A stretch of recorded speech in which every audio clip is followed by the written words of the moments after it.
एक कथा सत जे यही अभाव केवल ओडिशा रे देखा जाए नहीं।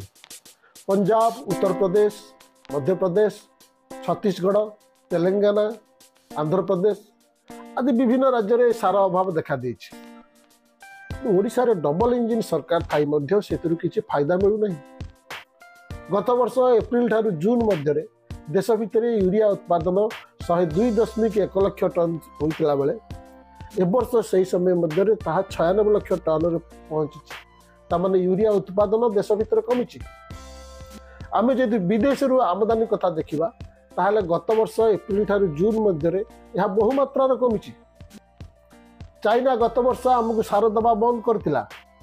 ए वर्ष मध्य सरकार अन्य कोठी विकल्प देश देखि पारले नहीं जहाँ ठारू यूरिया आमदानी होता।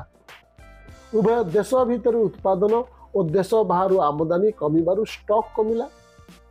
गत वर्ष 1 तारिख सुधा देश में 86.4 लाख टन यूरिया स्टॉक थला बेले ए वर्ष अगस्त 1 तारिख को 37.2 लाख टन पहुंची। तामाने अधारु कम हो जाइए।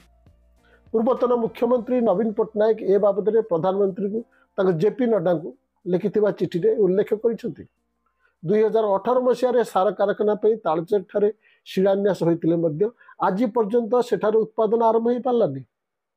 तेणु देश में यूरिया प्रोडक्शन कमुची।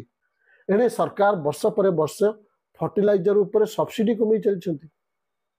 देखो 2022-23 रे 2,25,222 टंका सब्सिडी थला बेले फर्टिलाइजर सब्सिडी 2023-24 कमी के गला 1,75,103 कोटी।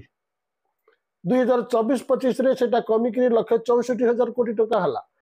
2025-26 रे 1,67,000 कोटी हिची।